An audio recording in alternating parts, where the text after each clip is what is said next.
দেখো আজকে ক্লাস 10 এর প্রথম টেক্সট পড়ানো হচ্ছে, আজকে প্রথম ব্যাচের। আজকে এটা পড়াবো সেটা হচ্ছে ফাদার সেলফ। ফাদার সেলফটা কার লেখা? আর কে নারায়ণের লেখা। আচ্ছা, এটা এই প্রসঙ্গে বলে রাখা উচিত, যেটাকে আমরা ফাদার সেলফ বলে পড়ছি আর কি, সেটা মেনলি কিন্তু ফাদার সেলফ গল্পের নামকরণ নয়। গল্পের নামকরণ কিন্তু মেন গল্পের নামকরণ হচ্ছে মালগুড়ি ডেস।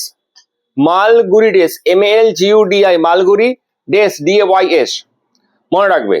তো ফাদার সেলফ গল্পটা একটু প্রসঙ্গে একটু ফার্স্টে বলে রাখি, গল্পটা শুরু হবে কিভাবে। দেখো, ফাদার সেলফ গল্পটা খুব ইন্টারেস্টিং গল্প, খুবই ইন্টারেস্টিং গল্প। কিন্তু কেন ইন্টারেস্টিং গল্প বলছি বলতো? কারণ এখানে দেখবে যখন টেক্সটটা আমি পড়াবো, তোমাদের সত্তাকে তোমরা আবিষ্কার করবে। কেন বলতো? তোমাদের শুক্রবার কত সুন্দর লাগে, শনিবার ছুটি থাকে স্কুল। ঠিক শনিবার রোববার হয়ে যাওয়ার পর, মানে আমাদের ওয়েস্ট বেঙ্গল ছুটি থাকে না, বাট অন্যান্য স্টেটে কিন্তু শনিবার দিন ছুটি থাকে, অনেক স্টেটে শনিবার ছুটি থাকে। ঠিক আছে, যেমন CBSE ICSE বোর্ড কিন্তু সেকেন্ড স্যাটারডে আর ফোর্থ স্যাটারডে কিন্তু ছুটি থাকে। তো শুক্রবার হয়ে গেল, বেশ ঘর চলে এলে নাচতে নাচতে। শনিবার রোববার কিন্তু খুব ভালোভাবে কাটে, আর সোমবার যত তোমাদের ঝামেলা শুরু হয়, তাই না? হয়তো ন্যাচুরালি কি হয়, ছেলেরা বলে মাথা যন্ত্রণা আর মেয়েরা বলে পেট যন্ত্রণা। এই দুটো জিনিস দেখানো যাবে না, অতএব কোনো ব্যাপারই নয়। চলো, মাদেরকে তো বোকা বানানো খুবই সহজ, কিন্তু বাবারা কিন্তু সহজে বোকা বানায় না। ঠিক আছে, বাবারা কিন্তু প্রতিবাদ করে স্কুলেই পাঠায়। ঠিক সেরকম একটা গল্প হচ্ছে ফাদার সেলফ। ঠিক আছে, এখানে যে মেন ক্যারেক্টারটা আমরা দেখতে পাচ্ছি, যে ফাঁকিবাজ ছেলেটা, তার নাম কি? স্বামী। ঠিক আছে, দেখবে ভালো করে। শুরু করছি। আচ্ছা, শুরু করার আগে একটা বলে রাখি, যখন টেক্সটটা পড়বে না, আমি দেখবে বোর্ডে, দেখতে পাচ্ছ কিনা জানি না, এরা ক্যামেরা দেখছো, দেখবে ওয়ার্ডস লিখবে, তারপর লিখবে বেঙ্গলি মিনিং, তারপর লিখবে সিনোনিমস। আচ্ছা, এই ওয়ার্ড বেঙ্গলি মিনিং সিনোনিমস লেখার মূল কারণটা কি? দেখো, মূল কারণটা হচ্ছে আনসিন বেস করে। তোমরা এখন আনসিনে ফাইন্ড ওয়ার্ডসটা খুঁজবে না, তখন কিন্তু এটা প্রচন্ড পরিমাণে হেল্প হবে। কেন অনেকে বলে, যখন তুমি ফাইন্ড ওয়ার্ডস এর কোশ্চেনটা যাচ্ছ, মানে বুঝতে পারি না তো লিখবো কি করে? আরে মানে কি একদিনে বুঝতে পারবে? কেউ একদিনে মানে বুঝতে পারেনি, কিন্তু আস্তে আস্তে মানে প্র্যাকটিস করতে করতে, স্টক ওভার বাড়াতে বাড়াতে, এটা কিন্তু আস্তে কি হয় বলতো, উন্নতির দিকে যায়। যাই হোক, আজকে আমি ফাদার সেলফটা পড়াবো, খুব ভালো করে দেখবে কিন্তু। লাইং ইন বেড, বিছানায় শুয়ে, স্বামী রিয়েলাইজড উইথ এ শাডার, সেটা কম্পমান অনুভব করলো, that it was Monday morning. যা, এই শুক্র শনি গেল, সোমবার চলে এলো, শুক্র শনি রবি গেল, সোমবার চলে এলো। It looked as though only a moment এগো ইট ওয়াজ ফ্রাইডে। বলছে কিন্তু কিছুক্ষণ আগে শুক্রবার ছিল, অলরেডি মন্ডে ওয়াজ হেয়ার, সোমবার উপস্থিত হয়েছে। He hoped he did not have to go to school, ভাবছিল আজকে বুঝি স্কুল যেতে হবে না।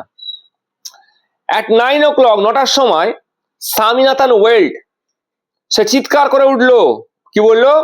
I have a headache. বললো, মা আমি যাবো না, মাথা যন্ত্রণা হচ্ছে। মা আর একটু ভালো হয় তো, naturally. Mother generously suggested that, মা বললো ঠিক আছে, স্বামী মাইট স্টে অ্যাট হোম, তোর যখন মাথা যন্ত্রণা করছে বাবা, তখন আর স্কুল চেয়ে লাভ নেই, ঘরেই থাক। At 9:30, 9:30, when he ought to have been in the school prayer hall, যখন তার স্কুলের প্রার্থনা হলে থাকার কথা, স্বামী was lying on the bench, স্বামী তখন মায়ের বিছানায় শুয়ে আছে, বেঞ্চের মধ্যে, ইন মাদার্স রুম, মায়ের রুমে। বাবা জানতোই না ছেলের এইসব ব্যাপারে। ফাদার asked him, বাবা ঢুকলো, জিজ্ঞেস করলো, have you no school today? কিরে বাবা, আজকে তো স্কুল নেই? এই লাইনটা প্রচন্ড ইম্পর্টেন্ট, না সেখান থেকে। স্বামী বললো, রিপ্লাইড, হেডেক। বললো, মা বাবা মাথা যন্ত্রণা হচ্ছে। ননসেন্স, বোকা বোকা কথাবার্তা, ড্রেস আপ অ্যান্ড গো, চলো ড্রেস করো এবং যাও। এবার সে একটু জোর দিয়ে বললো, হেডেক। তার বাবা কি বললো? Lope about less on Sunday, ও অলস ভাবে দিন কাটাচ্ছে রোববার, and you will be without a headache on Monday, আর সেদিন কিছু হয় না, আর সোমবার যত মাথা যন্ত্রণা, পেট যন্ত্রণা সোমবার। স্বামী কিন্তু খুব ভালোভাবে অবগত ছিল how strict his father could be, তার বাবা কতটা কঠিন। সো ই চেঞ্জ হিজ ট্যাকটিক্স, সে কি করলো, তার পন্থা পরিবর্তন করলো। বললো, না এই ব্যাপারে কাজ হবে না, এই লাইনে কাজ হবে না, পন্থা পরিবর্তন করো। কি বললো? I can't go so late to the class, আমি ক্লাসে লেট করে যাব না, আমি ক্লাসে লেট করে যাব না। বাবা কি বললো? ইউ উইল হ্যাভ টু, তোমাকে যেতেই হবে। It is your own fault, এটা তোমারই ফল্ট। সে বলছে, what will the teacher think if I go so late, সে বাহানা বানাচ্ছে। সে বলছে, বাবা আমি যদি লেট করে যাই তাহলে স্যার তো খারাপ হবে আমাকে। বাবা বলছে, tell him you had a headache, বলবি তোর মাথা যন্ত্রণা হচ্ছিল, অ্যান্ড সো আর লেট, তাই তুই লেট করে যাচ্ছিস। সে বলছে, স্বামী বলছে, he will scold me, if I say so, এটা বললে কিন্তু প্রচুর মারধর করবে স্যার আমাকে।